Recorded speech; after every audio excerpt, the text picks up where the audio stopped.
I had a goal, a dream 10 years ago. That's 1 decade. I'm 34 years old. I was, 23, 24. I had no money. I was flat broke. I think I had debt too, so I was in the negative. I want to make money, like every young person, I think, or the majority. Some people don't want to make money. Shame on you. No, kidding. But how do you actually make money? How do you make money and enough money to live the life that you want to? I'm sure you'll probably see a lot of videos on YouTube where people talk about this and give information and say stuff. If their advice is not actually correct and you take it, you're going to be going on a little treasure map run that might not lead you to the treasure, because it might, if what they say is not true, it's going to steer you to where the treasure is not. And they're just simply frauds. I mean, I see a lot of videos. There are some people, that just, it's not true, and that could take years of your life if it's not accurate. When I'm in front of you right now, I've actually, the past couple of years, I've made more than $1 million a year, past 2 years. And that took 10 years. And there were a lot of bumpy, there were some booby traps, and landmines on the way. And if I knew everything that I could tell my younger self, which I think is why I'm doing this, so I can talk to my younger self, I could probably have done it in half the time and half the anguish and pain that I had to go through to get there. So I know I could probably have done it in maybe 5 years if I knew everything I knew now. So it's just not the way it works, though. I didn't have parents that made over $1 million a year, and typically this information on how to make money or do anything is typically passed in the bloodline. So kids that are grown up in rich families or anything, or professional athlete families, their paradigm of reality is shaped to where that's normal. Making this amount of money is normal. That's a believable world. It's not out of the ordinary. So funny, there's a family in San Diego, play a lot of tennis, and there's a family, the Fritz family, and the dad's Guy Fritz, and he was a pretty good tennis player. He was top few hundred in the world, and he had a son, Taylor Fritz. And Taylor Fritz, literally his dad bred him to be a professional tennis player. Now Taylor's like 20 in the world. But his paradigm, his world was that is so normal. And so all the information and everything was passed to him, and caught at an early age in the right environment. Now he's a professional tennis player. A lot of us don't have that opportunity to be in that environment where there's money and parents that can teach you. I would say that's probably why 99.9% of people in the world are not professional athletes and don't make, let's say, over $1 million a year, which I deem as the normal amount that people need to make in order to live a pretty good life. I mean, I'm not talking $10 million a year. So let's just break it down. Let's just break it down right here. $100,000 a year. You get $100,000 a year. So let's say you make $100,000 a year. That means you make per day equals 200, and let's just round down, $273 per day. In that bracket, you're probably going to be, but you really only get, let's just say you pay 35% tax. Let's just say you only get 65. 35 goes to the IRS. You're left with 65. So this number is not real. When people say they make $100,000 a year, they don't make $100,000 a year. People are just like, they want to say what they're really not making. No, they're making $65,000 a year. So law of overcompensation, in order to make $100,000 a year, you have to say you make 140. So $65,000 a year divided by 365. So you get per day $178. Okay. So it's gonna take a long time to build up a lot of money to buy a place to even live. Food, shelter, all that stuff, like the normal human instincts of survival. I mean, the place I live in now is a 1,600 square foot place with 10-foot tall ceilings. Brand new, it's nice. It's not like 10,000 square foot crazy mansion over the ocean or anything. I have a decent view. It's cost $1.7 million, okay? It's cost $1.7 million for everything that's here, furnished with everything that's nice in San Diego. Obviously there's like not that many places. Look, 1.7 divided by, $178 would take me 9,550 days. Granted, I didn't spend $1, Let's say I saved $178 per day for 9,000, save $178 per day for 9,550 50 days without spending $1 on anything, okay? Let's just say hypothetically. That is 26 years. If I make 100 grand a year for 26 years and I don't spend $1 on rent, anything, whatever, it's gonna take me 26 years to get this place. Let's just say hypothetically, we spend half of it. So we live a modest life. We spend 89, spend 89, save 89.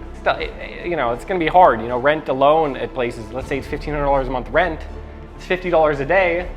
So you already got 50 going to rent, you got 39 saving, you have 39 to spend on food and, you know, everything else. But let's just say you save $89 a day. Well, it's already obvious it's gonna take twice as long. So it's gonna take 53 years.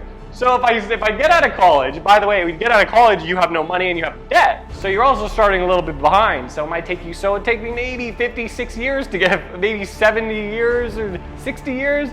I'm never gonna be able to get this place. So what I'm trying to say, without going into details of everything, law of overcompensation. The only way to do all this with a margin of error is you have to make $1 million a year. Because even with $1 million a year, you're not really making $1 million a year. You're making 40% is going to taxes at least. So you're only getting $600,000. 400 goes to the IRS at least. And so that's why I'm going to be here to explain to everybody how to get off of this, which is killing people, and on to this, so that even if we go to work and spend all the time in our life and all the sacrifices, at least it's worth it. At least we can get some things that are good that we want. Find out in the next video what to do to get off of this and to get on to this. Welcome back to the School of Yousef. Okay, so we left off the last video talking about how 100 grand a year just not gonna work. So now we start our venture on the $1 million per year income journey. Let's just say you're in the position right now that you have $0. You have no money. And let's just say, hypothetically, you have a job. So you have no money, but you have a job. We can also use a scenario, you have no money and you don't have a job. That'll probably also work. We need to get from here to $1 million a year. Actually, so not having $1 million or $0, your annual income. Your annual income. So this is your annual income. Annual income. And this is where we need to get. Starting point, here you go. Let's break it down. Okay, $1 million divided by 365 days in a year is $2,700, and let's just say $40 per day profit. And this is $0 per day.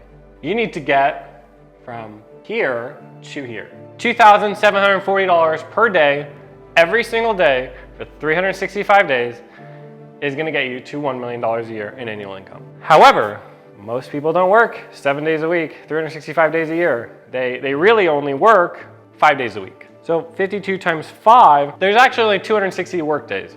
There's only 260 work days in a year. So actually what you have to do is you have to take 1 million divided by 260 work days. So actually you need to make $3,846 or 47 per day for 260 days. So how are we gonna do it? Start from $0 per day, and that's not including holidays. Let's just round up. We're gonna go $5,000 per day. You need to make $5,000 per day because you're gonna take some holidays off. You gotta make $5,000 per day.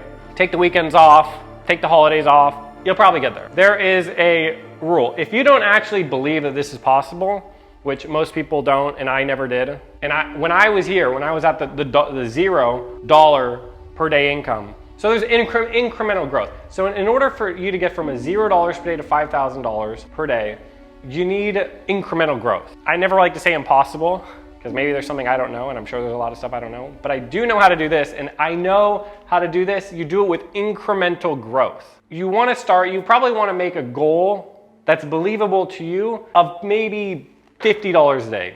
$50 a day. You need to be able to make $50 a day. And how are you going to make $50 a day? Well, what is money? What is money? Money is a unit of energy.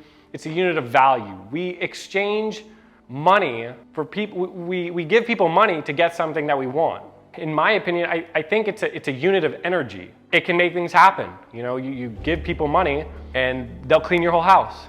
So it's a unit of energy. You pass the energy, this value source of energy to somebody, and in essence, they give their energy to do something for you. You have to think of either a product or typically it's product or service that you're providing to somebody where they're getting value.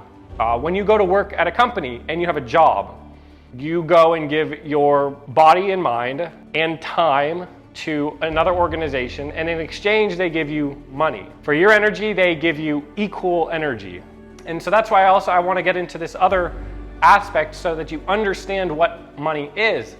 For every action, there's an equal or opposite reaction. It's crazy, Einstein came up with it. Every action has an equal or opposite reaction. So your action of going to work for them, there's an equal action occurring, which is the money coming to you. You're giving enough energy to them and they're giving you an adequate amount of energy back. It's like the law of the universe. For every action, there's an equal or opposite reaction. You have to understand that you're not getting $5,000 because your action is not in equal action to $5,000 per day. So that is how we're going to build up an incremental growth of actions that are going to be created and built up into a stronger force to where in equal reaction, $5,000 is going to come to you in exchange. We live in a universe that has laws, and this is one of the laws, I don't know what you're good at, and I don't know what you want to do with your time, but I guarantee you that there's something that you can provide to people where you can make $50 a day,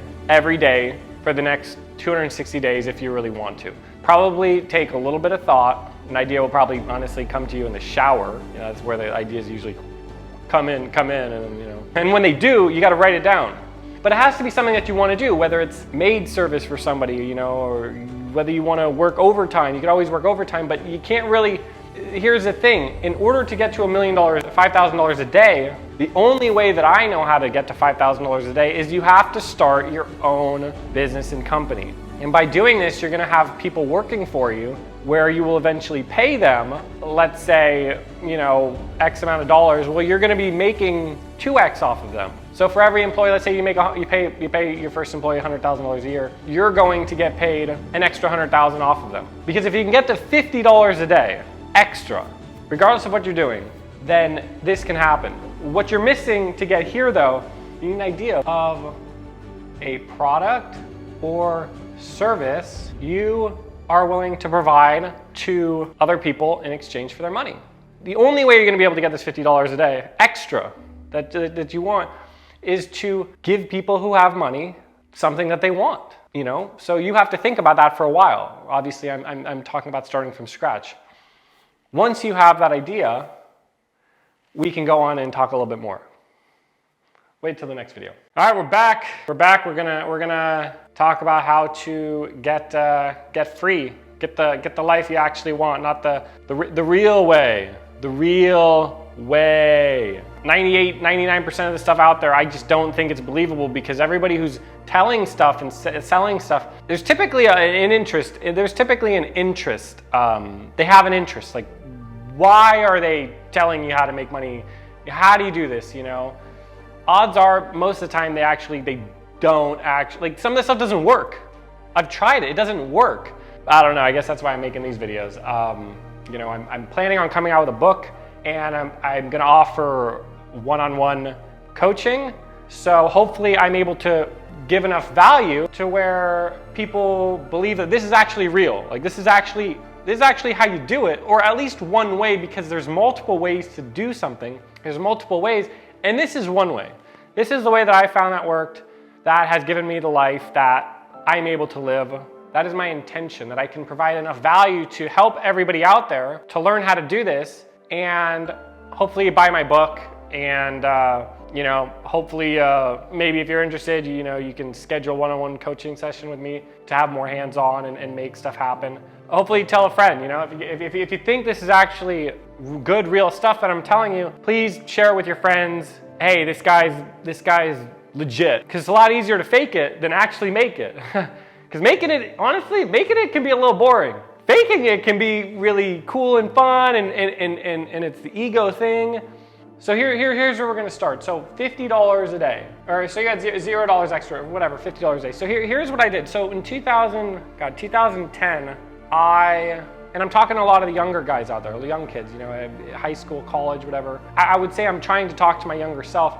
I was in college, I was in 2010, I was in my 4th year at UCSD, University of California, San Diego, and I was just miserable, you know, like I felt like I didn't have control of my life. I was getting steered into this path just because I was bred to, like, I thought, oh, college was where you're supposed to go to make money, you know, be successful. So, I mean, I for sure was like, college is where I gotta go to be successful. I'm gonna go to UCSD, I'm gonna be the most successful person in the world. And then deep into college, you know, 3rd, 4th year, when I'm starting to get into my last year, I start noticing everybody's like preparing resumes to give to their, you know, companies because they want a job. And I'm starting to realize, oh no, something's not right. Something's not right. I thought I was gonna be successful because, you know, I'm getting out of, what's going on? Well, where's everybody going? They're gonna go you're gonna go work every day for 9 to 5 for somebody else?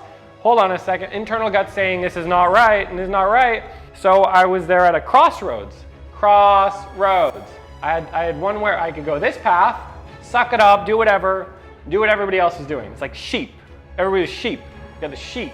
I was like, well, what happens if I go here? My mom was supporting me too, so I didn't actually have any money. I wasn't making money, so I was getting money from my mom. She was paying my bills at school, so she had all the control over me, and she wanted me to go to college. Like, if I didn't go to college, she was gonna, like, our relationship was over.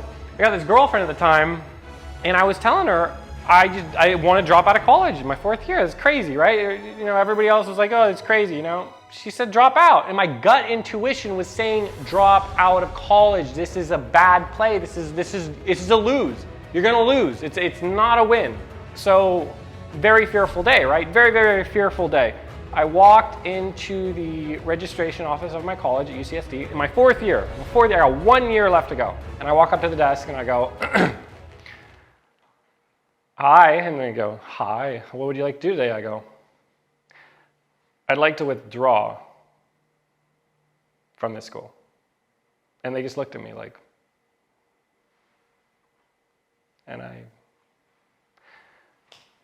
she gave me the paperwork, I signed it, and I felt like I was free. I'd faced the biggest fear of my life, and I was free. But now I was broken out of college. Now literally I got nothing. I'm on the streets, but I was free. So I was out of this no-win frame, and now I was free. I was starting from scratch. I had kind of left the safety net of the world. The relationship with my mom obviously was, and family, everybody was like telling me how it was wrong, it was no, because everybody else did it. Like they thought too, because they were told that you have to go to college to do all this stuff too and get a job, all this stuff. It just wasn't, it wasn't accurate. So I'm not saying, I didn't know that at the time. I was going on gut intuition and belief, and I was trusting that. So I dropped out, and now I'm starting from scratch. I'm at 0, and I don't have a job, no college. But here's the thing: I know that it felt right, and sometimes you got to believe that. Sometimes you got to go with that. If it's strong, and the pain is so strong. So I'll just continue in the next one where I went from starting from scratch. So here's where it all started. Here's where the whole dropping out of college, the whole, needing to make whatever money, here's where it all started. It all started out of unhappiness. Personally, if you're happy with everything that's going on in your life, you have all the money and all the things, you really actually have everything that you want. You gotta look a little deep down there. You don't need to watch this because you're already happy, you have everything you want, you're fine. Money, you don't need any more money. Everything you want is good. Now, but if that's not true, if there's like some things that are kind of itching at you, okay, I'd like to have more time, I'd like to have more of this, I'd like to have more of that, this is probably where you want to be. I ran into this series, the 2010, The Secret, and the whole thing is basically on the law of attraction. And if you haven't seen The Secret, I recommend watching it. It definitely gave me a new perspective on a lot of stuff because I didn't know about the law of attraction. But one thing that I found that really in the movie really worked and has worked for me for 10 years is the vision board. And so they actually talk about how to create a vision board in the movie The Secret. I'll just show you exactly how I've done it the proper way, because I've seen a lot of people, they don't do it very, very well sometimes. I would probably put no more than 5 things. You got 1, 2, 3, 4, 5. Just like this, 1, 2, 3, 4, 5. Number 1, if it's financial, you take your bank statement currently, you white out the current balance, and you put in the balance that you want, that is believable to you in the next 365 days. So if it says $100 or $10,000, you add an extra, you white it out, you add an extra, you add $100,000 of the balance, you print it out. So that's your financial. And then 2, you probably want to do physical. 3, maybe relationships that you want. 4 and 5 can be whatever you decide. You don't really want to do more than 5 things, because 5 things is going to be a full-time job to work on. And so what this vision board is going to do is you're going to make it, and you're going to keep it in a place that you're going to see it every day, wherever it is.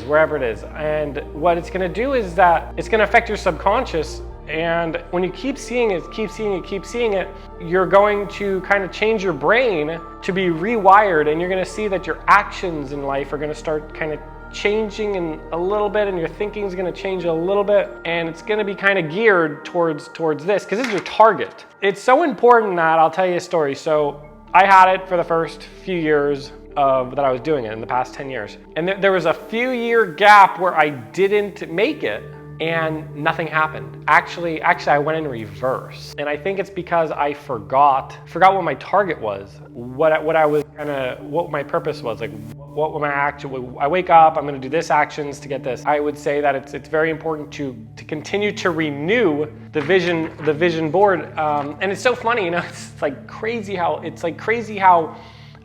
works. You save their vision boards, because after a few years, 5, 6, 7 years, you look back, you have all these past vision boards, you're like, oh wow, that seems so hard to get. I mean, I couldn't, that seemed like so much money at the time.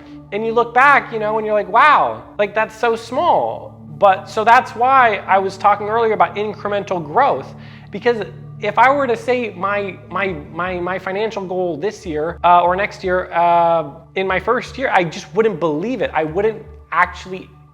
just wouldn't believe it. I wouldn't think that I could actually do it. So then I just wouldn't do it, because I just wasn't believable to me. Here's a crazy thing about a vision board, that when you make them, and at least what I've found, is kind of like a genie. You're literally saying your wishes to the world, and crazy enough, if you believe that it's possible, it will come true. You really refine your vision board, and after the things that you want, that you thought you wanted, actually come into your life, and they come into your life, and you realize maybe you actually don't want those things in your life. So you have to be very, very careful of what you put on. If you make it and you just store it away, you never look at it, maybe not, but I know for certain I make it, I put it in a place, I see it every day, for sure it's coming true. There's no way it's not coming true for me, Every year for 10 years it comes true for the most part, maybe, it's just not, it's happened too many times to me for me not to be able to tell you that it's not for sure true. So make a vision board every year.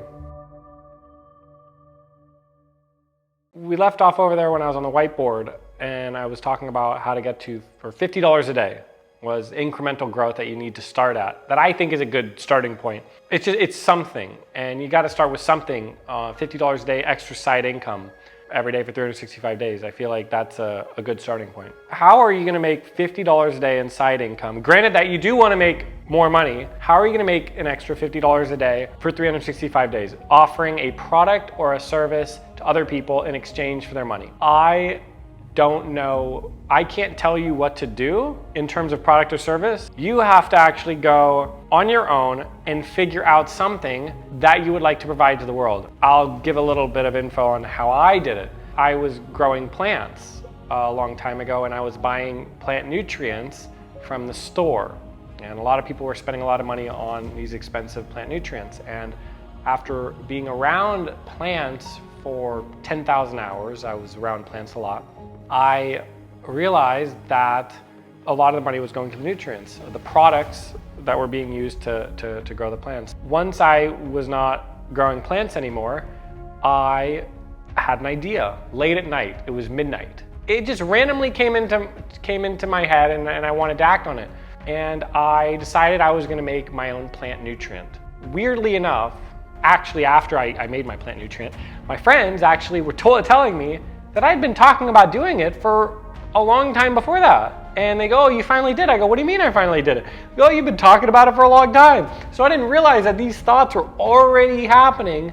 And then all of a sudden, one day I go, hold on a second, what does it actually take to make a plant nutrient? I thought it was like impossible. I thought only big corporations could make a plant nutrient. I'm like, well, how do I become a plant nutrient company? All of a sudden I'm like, hold on. Late at night I go, hold on. Well, what do I actually have to do? Like, is this doable? Is this possible? And so I logged into, I went to Google and I typed in CDFA, or how do I make a plant nutrient? I go, oh, there's a fertilizer. It's a fertilizer. I go, okay, fertilizer. Well, how do I make fertilizers and sell fertilizers to get $50 a day?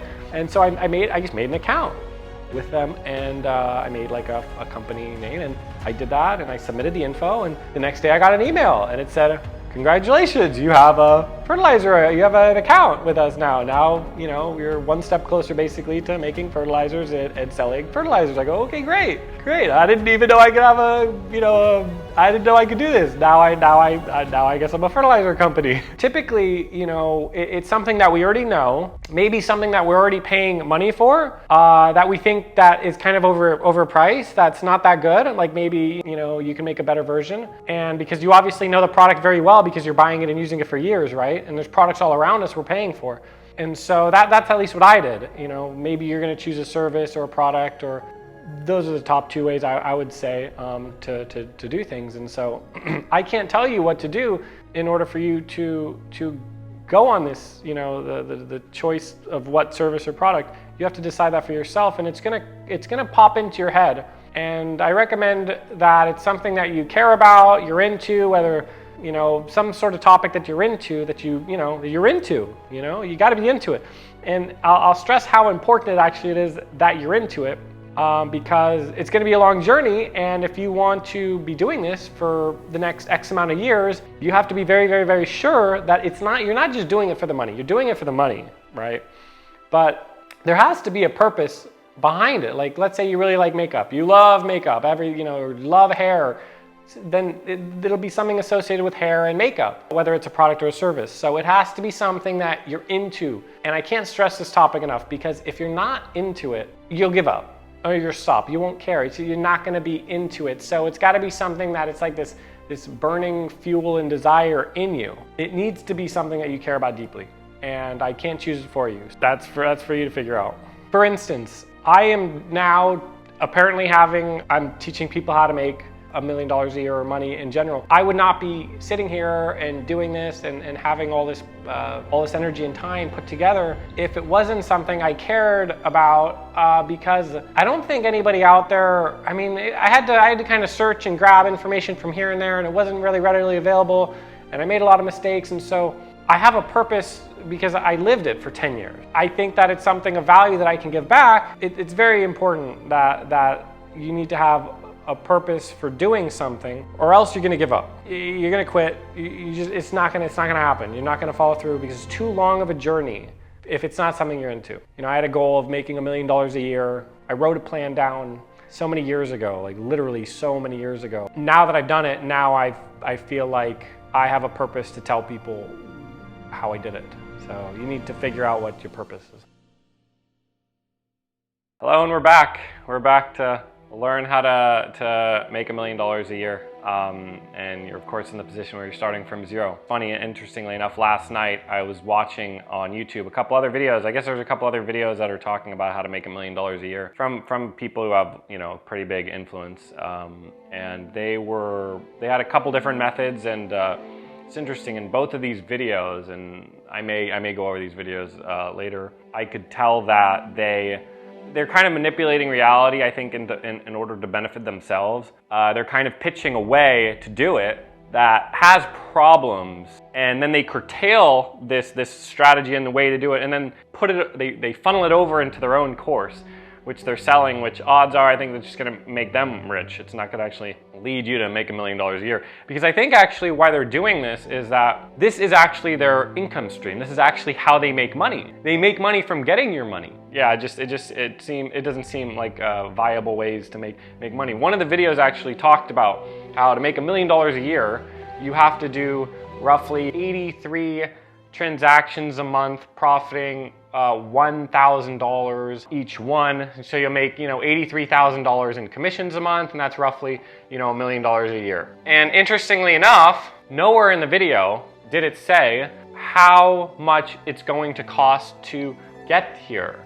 There were points in the video where the person said, you have like 5 salesmen, each selling X amount or all this stuff and whatnot. And in order to get all this done, what was never discussed is the expenses, the costs associated with getting these 83 transactions with $1,000 commission on each one, which would be $83,000 a month. He never specified on the cost and how to do it. Like, it's just gonna magically appear. It may be $83,000 in revenue, how to make $83,000 in revenue. If you spend $83,000 getting that, you still don't have any money. Granted, especially there's no recurring business coming to it, especially if it's like one-time affiliates where you're building other people's brands. So a lot of the time how it works is business has a brand. They work off, let's say, affiliates that they get to send people who are going to purchase their stuff to them, and then they break them off like $1,000. Well, it might have cost $1,000 if they're lucky to get that $1,000 commission. So the company gets the sale, you spend all the money getting them the lead, but now they have the customer. And so this is the most important part of how to make $1 million a year.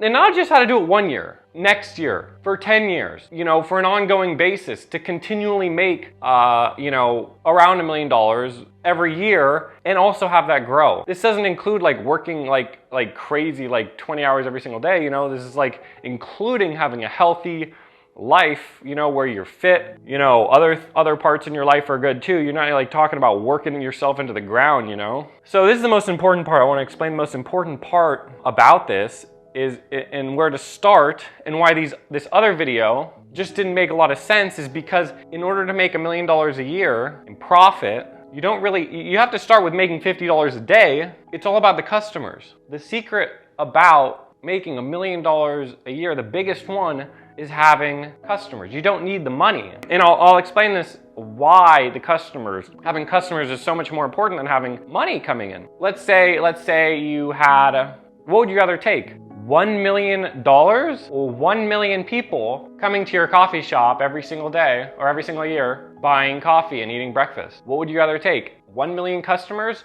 or $1 million? Odds are the customer's probably going to spend an average around maybe $5 or $10, whatever. So if you had 1 million customers, 1 million customers per year, let's just say at $5 per sale, and that equals $5 million in revenue. And then you take $1 million, the $1 million you get one time. The customers, if they like you and they like what you have, they're gonna come back again. With $1 million, you get equals $1 million. You get $1 million, okay? You get it one time. After that, it's gone. Now, if you have customers, 1 million customers, that each spend $5 every time, let's say one time per year, and you get $5 million in revenue. Let's just say hypothetically, you spent $5 million to get 1 million customers that will spend $5 each time. Then you have $5 million in expenses, $5 million in expenses, $5 million in profit, in revenue, equals a net, you have no money. But you have 1 million customers that like you and are gonna come back next year. And you spend $5 million to get them, but next year you don't have to spend really any money, probably a lot less, maybe $500,000. And what's that gonna do? You're gonna get $4.5 million in profit now. Customers are significantly more important and what you have to be focused on, and not dollars. In order to keep the customers coming back, you have to give them something that they like. There has to be integrity in the product and the whole experience. There can't be any scamming because the customers will drop off, word will get out. So it's a long-term game of getting customers and retaining customers. I'll continue on shortly about this. So continuing on, we have now laid down the principle that a customer has a greater value than the dollar. Obviously, it depends on how much they're averagely spending and the length of time that they're going to be retained and continually coming back.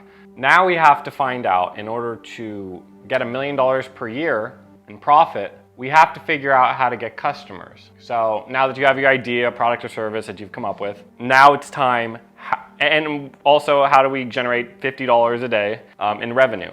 Here you go, revenue goal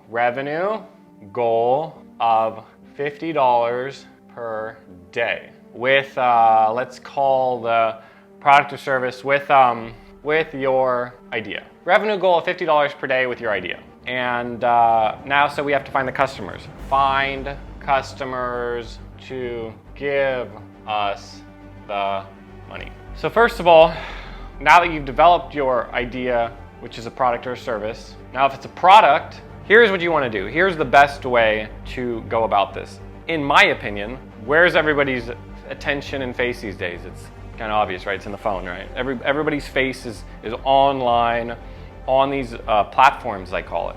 And that's how the trend is increasing. The trend is increasing online commerce, online e-commerce, you know, online/e-commerce usage.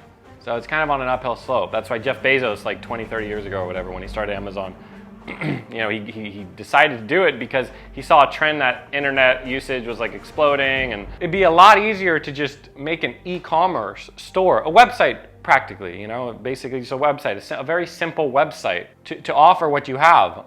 Depending on what you have, you could offer it locally or nationally. There's probably a lot of variables that are involved with that. The best way to do it is just to make a very simple website that is giving basically what you're offering. Now that you have your website, this is the way I'm suggesting, this is the way I did it. And the reason why it's so easy is because if you, let's just say hypothetically you took a brick and mortar shop. It's a lot more overhead to rent out a place to do this. The way I went about it, because there's so many different ways to do it, I'll just say how I did it. That offered one product on one simple website. It was made in Zencart. This is like, it was not a good way to, like, Zencart is probably not the best platform I would have used. You know, Shopify obviously seems a lot better and easier to use these days. So I made one website, get this, one website, and I made it real simple. I put, you know, just the logo on the top, put like, you know, a couple things, I don't know, about or whatever, contact. And then I just put a video. I just put one video right here of what it was, what I have to offer. And I just literally added just like a buy now button, buy now. I mean, it was so simple. It was one page so that when people went to it, like, it's all there right there. They didn't have to like search, you know? So it was just like right there, put a video, boom. And they kind of came into my store. It's like a little digital experience, you know? So it kept it real simple. I remember, so after I built the site, I think I spent like $1,500 with a friend on building the site. And, you know, I'd spent like time like developing the product. That's like another topic for like another video, how I developed my product. And so now that I had my product, I have my little one-page website, and I think I was offering it for $50. I was offering it for like $50. I think like within, honestly, I made it, I put it on, and I didn't know if it was gonna work, but I'm like, well, if I don't do this, then nobody can buy it because I'm not giving them a way to buy it. And I think like, thank God it was the first week. The first week, I think somebody came in and they bought one bottle, and I was like, I just made one bottle, so I'm like, oh shoot. And so I'm like, okay, well then I made 4 more bottles. I'm pretty sure like in the next couple weeks, like people found me somehow, and I think I sold those 4 bottles too. So, you know, first week I sold 1, second week I might have sold like 4. And I was going in like some forums too, like some growing forums, and I think I might have posted on a couple of them. Like they were talking about plant nutrients, and I read through it. I'm like, oh, okay, well, let me comment, okay? And I wrote like, oh yeah, you should try this product. Oh, this is actually a good product. I think I might have got a couple more sales there from that. And so I started realizing, well, okay, I got sold 1 bottle. Okay, I sold a few more. Okay, I sold a few more. So I'm like working on this, I'm making the bottles. I'm starting to wonder, you know, okay, I was starting to get by, you know, and so I was getting, I don't know if I was getting $50 a day, but you know, $50 here and there, which, you know, was better than 0. And $50 was a ton of money for me at the time. I was like, oh my God, like I just made $50, you know, a lot of it was a profit, of course, too, right? So, because I kept my costs down on the product. I didn't know whether I wanted to do a product or a service, so I actually did both. I was actually trying to be a real estate agent in La Jolla, and so I was actively pursuing real estate as a service, like giving people a service, like helping people buy homes, and I was doing this product too. So I was trying both, and whichever one worked faster, I was gonna give up the other one. I was just doing this on the side, I was hoping it worked out, but I didn't know if it was actually gonna work out. My whole logic behind this was that if I can get a lot of people using this plant nutrient, especially it's a recurring nutrient, it's not a one-time buy and then they're never gonna need it. When they buy it, they'll use it, and then it's good, they tell their friends, and then they need more and they'll buy it again. So my whole thing was like, okay, this is like a future thing where like I could make it so big where I'm not always gonna have to be pushing it. Eventually I'll build it up to have so many customers, so many people using it in the world that eventually it's gonna be a little, people are just gonna be coming to me and people are gonna be liking it. So I remember the day that actually everything changed. I think I'd spent like a year in real estate, and I did like one transaction, and it was not an easy transaction to do. And I made, I think like $4,000 from the transaction. It took me like the whole year. So with this, one day I remember somebody went on, after a few months of after making the site, and I think I had posted some places on the internet, like just randomly in forums, like, hey, this nutrient's really good, you guys should try it, when the people were talking about the topic of nutrients. And somebody went on the site and they bought $600. Somebody went and bought a wholesale amount of $600 in one day.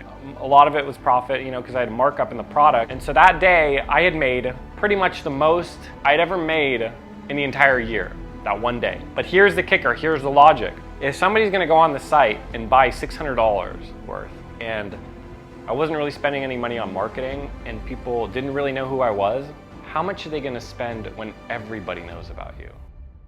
So we left off talking about the website, simple one-page website with video on the front and a buy now button, and maybe they can learn some more about you. And also, what I also forgot to say, one important button you want to do, especially if you have a product, is having a little wholesale tab, where people can go and they click wholesale, and then it takes them to a page where there's like a form, they insert their information. That's going to be a really good opportunity for you to call them and try to do some wholesale business with them. That's just one important thing, having this wholesale button. And this is going to be, website's going to be mostly B2 customer, B2C, and then this wholesale link is going to give you the ability to go B2B. So what you're going to want to do is you're going to want to split evenly, preferably your business amount of 50% with B2B, in my opinion, 50% here and 50% here, so that you're not really reliant on one more than the other.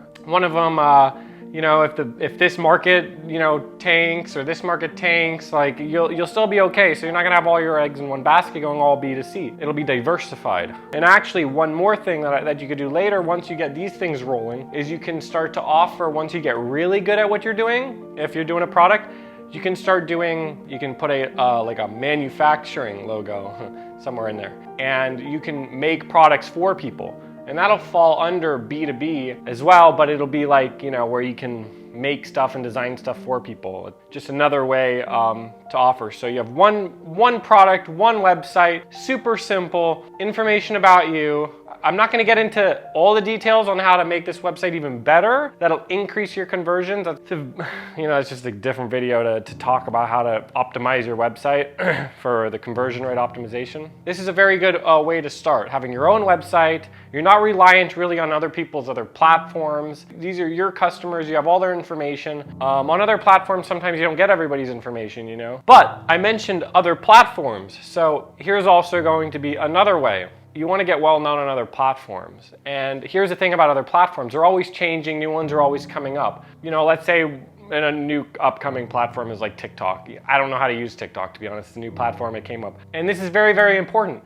Other platforms, get known on other platforms, and read their rules of use. You need to know their rules. Read their rules, because now you're operating and leveraging off of their platform, and you have to know exactly all the rules inside and out of their platform. And this is a big one. A lot of people, they misuse platforms in such a bad way, or violate any rules on a platform. So once you've read their rules on other platforms, now you can put an investment to get kind of big on the platform. I think we're afraid to, we're afraid to spend money sometimes for professional services from experts, and typically, it's a risk. But when it works out, it really works out. I have decided personally, I never want to manage my own advertising. Any platform it is, I don't manage it. I don't want to spend my time doing it. I just try to find people who can do it and do it well. If it doesn't work out on the platforms, if it's just not working, then you cut it off. But in general, using other platforms, getting well known on it, making it perfect, optimizing the advertising, abiding by their rules, that's a very good way to also get your product going in more sales. So whether it's a local service or a national product, global product you're trying to sell, you want to pay. I think there's other websites called like Yelp. You can make a page in Yelp and then you can advertise. I don't know if it's going to work. So it's very important that you track. Exactly how every sale is occurring, every lead is gotten when you're offering a service. Every single time you're in touch with somebody or when they buy through your site, you need to know exactly how they found you. So if a wholesale person calls you up and says, "Oh, very first question, hey, how'd you hear about me?" Or it's in the form when they do it, how'd you hear about me? And then they tell you exactly how they heard about us. Every single B2C customer, when they buy it, hopefully you can figure out like how to get it in the analytics, or in where they have to like type in, hey, how'd you hear about us? And they'll tell me, oh, a friend or YouTube or this or that, or hey, I heard I bought you on Amazon, or I saw it in a blog, So when you're able to identify which things are working, then you can funnel in all your efforts and money into the categories that are working, whether it's influencers. There's so many different ways to go about it, so many different ways. And so you have to really identify which is working. We were talking about how $0 a day goes to, we want to get to 50, and then we got this $5,000 a day mark, right? I feel like I've identified the zero part, starting up your own website, making your product or service available in finished form, and getting on the internet somehow, getting in forums, posting, making YouTube videos, getting on other platforms, understanding the rules, getting it going. You can get to $50 a day for sure, probably. So now we're going to talk about this journey, $50 a day to $5,000 per day in sales. So here's how it works. But doing everything I was talking about in the other video, building out on where all the people are looking as much as possible, and knowing exactly which ways are generating the most revenue for the channel that you're doing it, whether it's YouTube, TikTok, Instagram, blog posts, Facebook, whatever you're doing to initially get your customers. You want to pour all your profits into that method. So pour all of your profits into the methods that are working the best, methods that work the best, and you can track. And then basically you want to keep doing this until you can't do it anymore. You literally you just keep doing this. You just keep putting more money and all your energy into this method. Now, meanwhile, when you're doing this and you're making more products, well, now you need more product to sell, right? So now your operations standpoint is going to change because you started by yourself, right? Now you're going to need to find somebody else to help you. You're going to have to make a posting on Indeed. Indeed's a nice place to post. And just, make the posting. What I did was just make a posting for a part-time assistant to CEO. So you go part-time assistant to CEO. And what you want to be looking for, it actually took me 3 months to find, a while to find the right person who would do it. And he started out hourly, part-time. And it actually ended up being a friend of a friend, weirdly. It was not coincidental. I think I interviewed like 20 people or 10 people, I can't remember. And it just wasn't working with a lot of the people because it didn't feel right. But really all I was looking for is just somebody who was sharp, that would just be able to do what I would give them to do. They didn't have to, that's all I was looking for. Somebody smart, and that would just be able to do things that I need them to do. That's it. That's all I needed. This is the operations. Because as you grow you're going to need to sustain your operations foundation, or else you won't be able to meet the demand for your stuff. After you bring him on board, after you post on Indeed, you make a decent posting, you guys get along, he comes on board, he can help you part-time. Now you're ready to rock and roll. So you can continue pouring in money and time into the channels that you found that worked. And you want to take pretty much as much money as you could possibly take and just keep pushing it in and accumulating more customers, accumulating more customers. Once you kind of, start hitting like maybe a little plateau on whatever you're doing, you know what you do? Time to listen to your customers. Now you listen to your customers that you already have. It's like a step-by-step process. See, you need to get customers before you can listen to your customers. So that's why we start from 0 to 50. Now we have customers. Now we listen to our customers. Listen, hey, ask them a question. Ask all your customers, especially your biggest customers, or maybe they might tell you before you even ask. Actually, that's usually how it works. Ask what else they'd buy. What else would they buy? So you started with one product or service or whatever. Now you can come out with another one based upon what they like, what they want. Granted, they liked your first one. Now you can potentially offer more items. So I started with one item. Now I think I have like 10.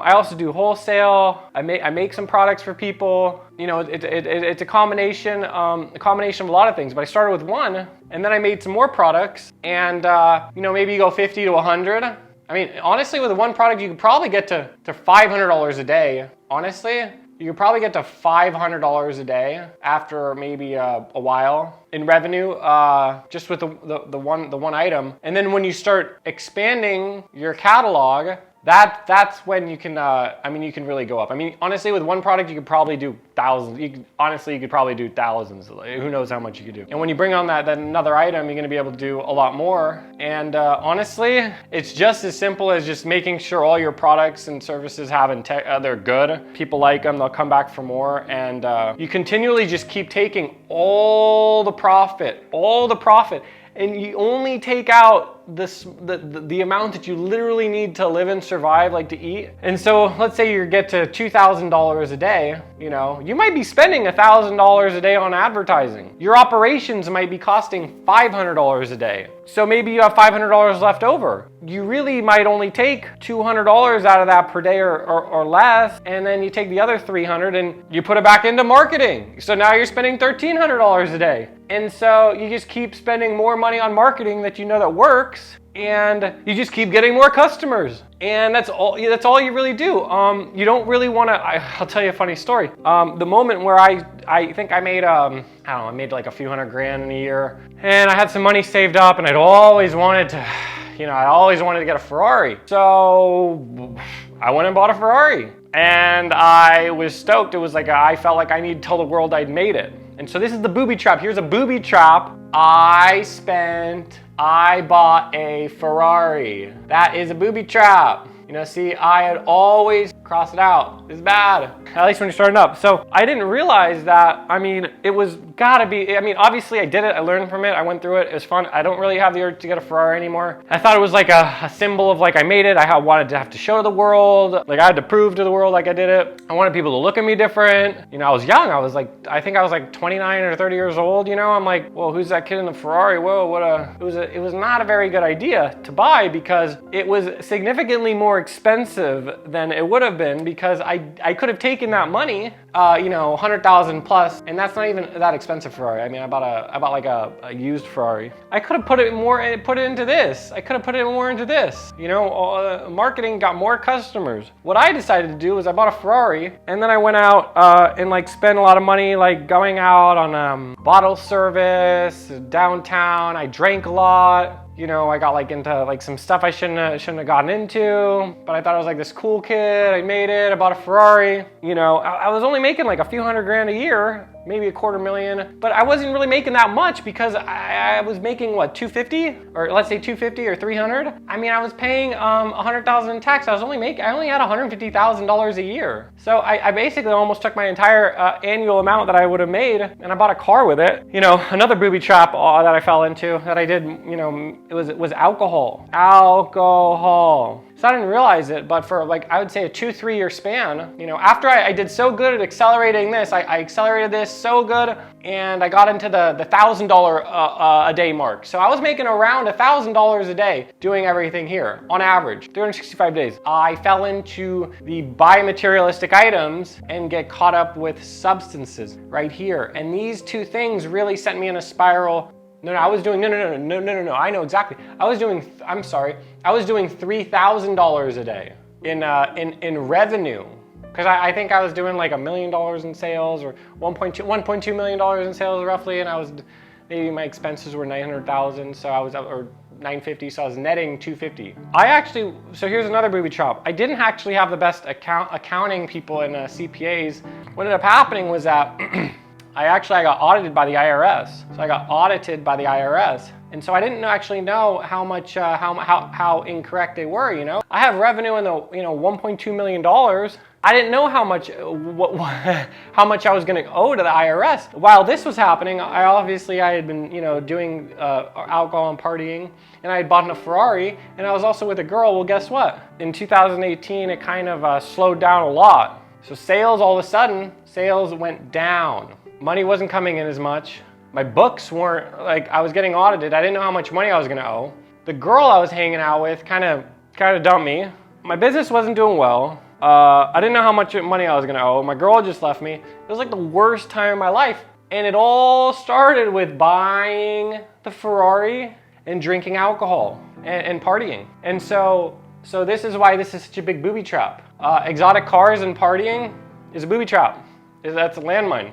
Because it wouldn't have been as bad without it was like this. I started out as a stock, like I'm going like this, and I'm going up, and then boom. Like, you ever see like a stock goes like that? That was me. This was me. And then, I figured out that my system was incorrect. Didn't have the right bookkeepers, didn't have the right CPAs, blew money on an exotic car, polluting my body with alcohol. It was all like a thing that sent the stock crashing down. Stock of Yousef.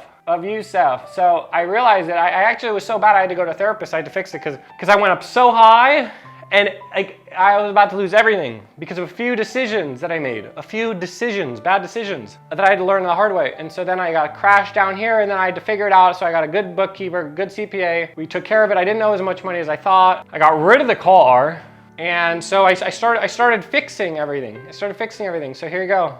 So I start, over time, I start coming up again. After I fixed everything, I started spending more money on marketing. My whole goal after all this, how can I spend more money on marketing?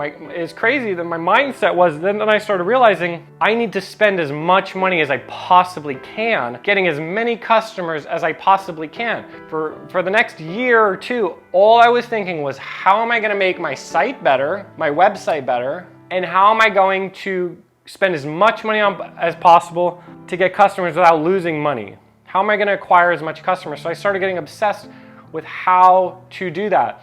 I was spending, I got up to spending $2,000 a day. I think I was spending about $60,000 a month on marketing. So I was trying to get to $5,000 a day. I don't know how easy it is in my industry to do that, but you want to push that limit as much as possible. In terms of your business, the wealth is going to be in the name. The name, all the money is in the name. The name, the brand retains all the value. Think about it.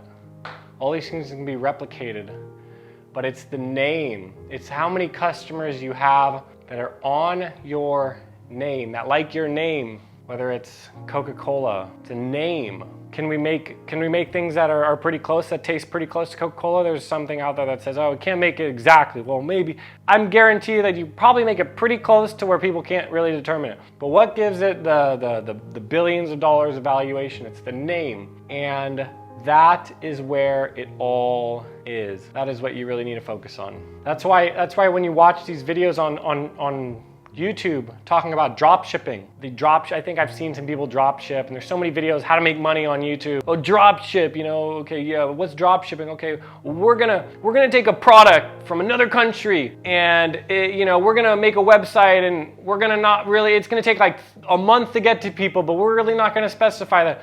and it's not our brand, and we're gonna go on Facebook and these other platforms, we're gonna advertise this, and we're gonna spend all our marketing money to get this one quick sale. You know, deliver this item that this customer bought based on this ad. But you know what it's lacking? It's lacking a poor operational base on quick drop shippers, you know.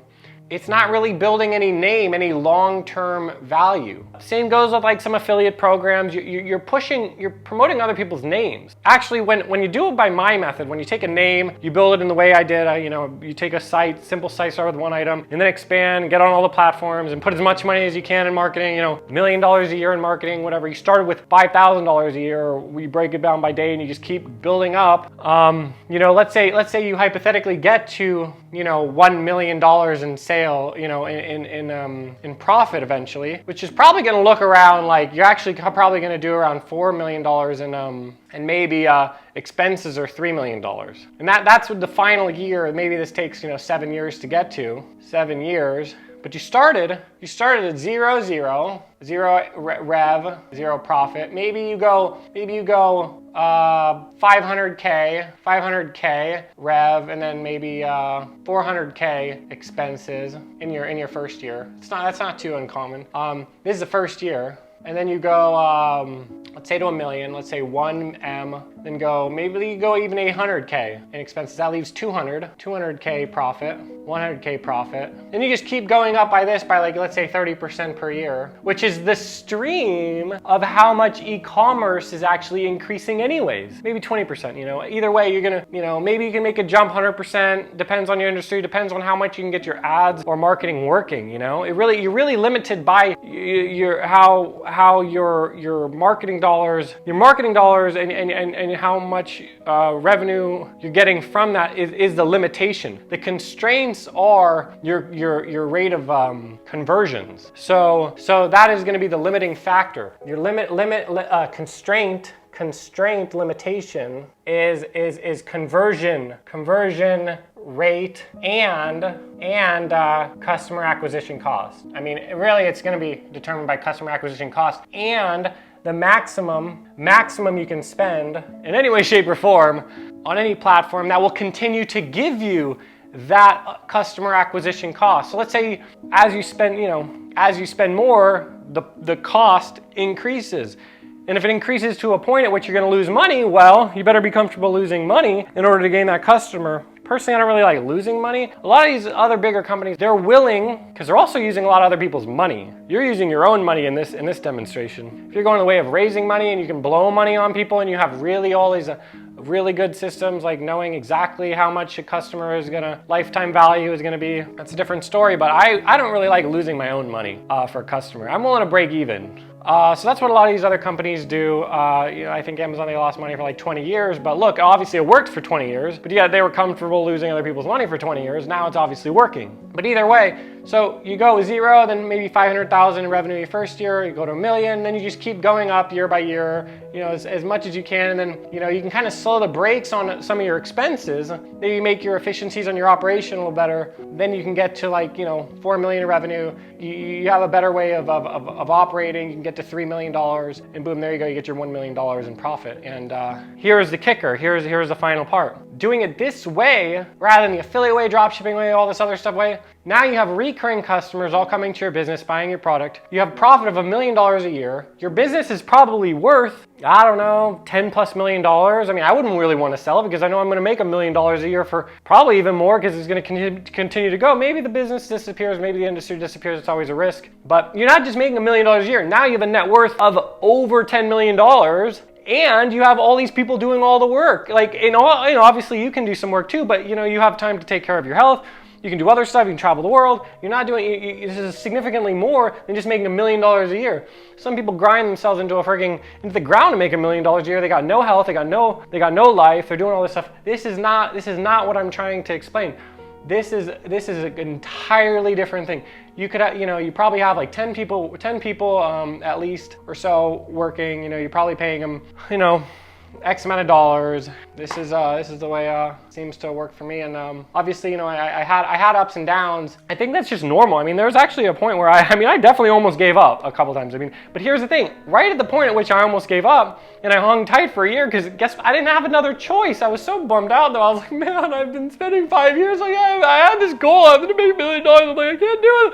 The industry's tanked. You know, everything was bad, and then you know what? You just have to ride the wave sometimes. I mean, it's not always going to go way up. You know, it's going to go up and then kind of rebalance. And so I think actually the one of the hurdles that I realized that's the biggest significant thing to get here is there was a point where I really was like trying to get out. Like, I mean, but I didn't get out only because I didn't have another option. Like there was nothing else for me to do. I was really, really bummed out. I'm like, man, I can't believe it. I poured in so much time and it's just not working. But here is the kicker. Money is an interesting, very, very interesting thing. It lives in a place of time and space. Time and space. Very interesting thing. So you need space and you need time. And if you can get these two things, then it makes it a lot easier. You know, I ended up getting a warehouse, right? I needed the space to have the operational capacity.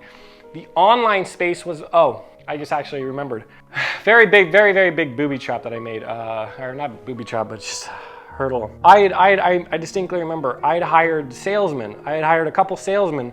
I even recruited some salesmen from the biggest companies who actually gotten fired. I kept trying to recruit salesmen, paying them base salaries. Well, I realized the salesman, I shouldn't have been hiring salesmen. What I realized is that my website, after I'd hired a ton of salesmen that were in the industry and it just wasn't working, like I was losing money, everything just wasn't working, they weren't doing anything. I realized that my salesman is the marketing, online marketing, and the website. The website is my salesman. So I spent all my time and effort to make the website unbelievable. Like I learned everything about the dynamics of how to make the perfect website. I studied every book that I could possibly do on what makes people buy. And so I kind of told these designers exactly how to build it because I wasn't going to rely on anybody else making my own website. So this is actually, I forgot where things really started to change. When I took the time and I really invested in my website, and I didn't really have the money to pay some company to do it because nobody would do it. So I looked at some other companies that already built incredibly too, and I took some information from them. And honestly, the site that I have now probably is in the several $100,000 category. You know, I mean, I don't think anybody would actually do that website in general at all. But I mean, I don't know anybody that would do it. But I mean, I would say that website is probably worth at like $500,000 at least. And so it's the content is actually a lot of the stuff. So spend marketing dollars getting people to go to a website that are